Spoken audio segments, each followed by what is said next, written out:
नमस्ते भाई सभी को। आज है हमारा 30 डेज हार्ट चैलेंज का पहला दिन। 30 दिन तक रोजाना मैं एक मोटिवेशनल वीडियो लेकर के आऊंगा उन टॉपिक्स पर जिन पर बच्चों को हमेशा सबसे ज्यादा प्रॉब्लम्स होती है। आज जिस टॉपिक पर हम बात करेंगे उससे पहले प्रॉब्लम को समझ लेते हैं, समस्या क्या है। बच्चे हमेशा मुझसे कहते हैं या और भी सभी टीचर से एक ही सवाल पूछते हैं कि हम पढ़ते तो कई घंटे हैं लेकिन फिर भी हमारे मार्क्स अच्छे नहीं आते। इसका मतलब ये है कि जरूर आपके रूटीन में कुछ न कुछ प्रॉब्लम है, आपका जो पढ़ने का रूटीन है, तरीका है, वो सही नहीं है। तो आज हम एक 3 स्टेप रूटीन के बारे में डिस्कशन करेंगे जो मैक्सिमम टॉपर्स अपने जीवन में फॉलो करते हैं। अगर हम 2 घंटे पढ़ाई कर रहे हैं बच्चों, तो उसे हमें 3 स्टेप्स में डिवाइड करना होगा, 40 मिनट, 60 मिनट और 20 मिनट। अब हमें में करना क्या है? सबसे पहले 40 मिनट हमें क्या करना है? 40 हमें करना है एक्टिव लर्निंग। शुरू में 40 मिनट एक्टिव लर्निंग करनी है। ये एक्टिव लर्निंग क्या होती है? एक्टिव लर्निंग वो है जिसमें हम इंफॉर्मेशन गेन करते हैं एक्सपेरिमेंट के थ्रू, ग्रुप डिस्कशन के थ्रू, प्रैक्टिस के थ्रू, प्रॉब्लम सॉल्विंग के थ्रू, प्रैक्टिस के थ्रू। एक होता है पैसिव लर्निंग। पैसिव लर्निंग में क्या होता है? आप सिर्फ टीचर ने पढ़ाया, बच्चों ने सुना और उस इंफॉर्मेशन को याद रखने की कोशिश कर ली।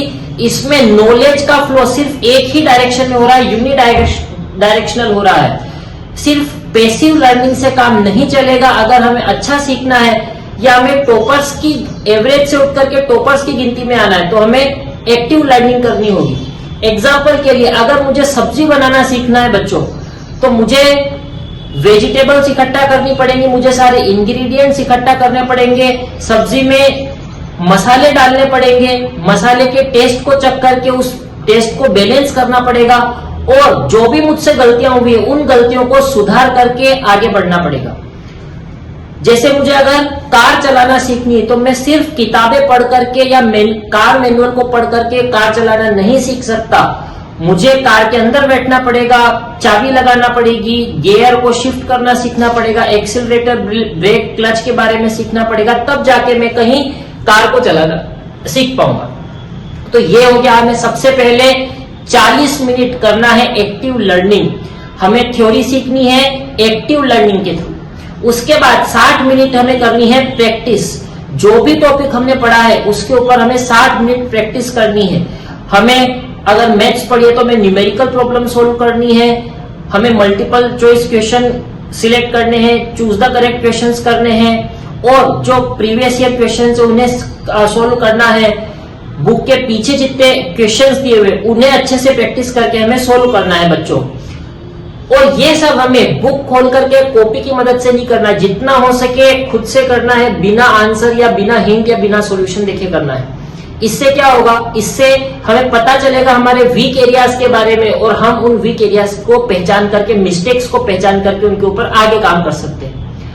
40 मिनट 60 मिनट का काम हो गया। अब बचते हैं 20 मिनट। 20 मिनट सबसे इंपॉर्टेंट है। इन 20 मिनट में हमें करना है रिवीजन, रिकॉल।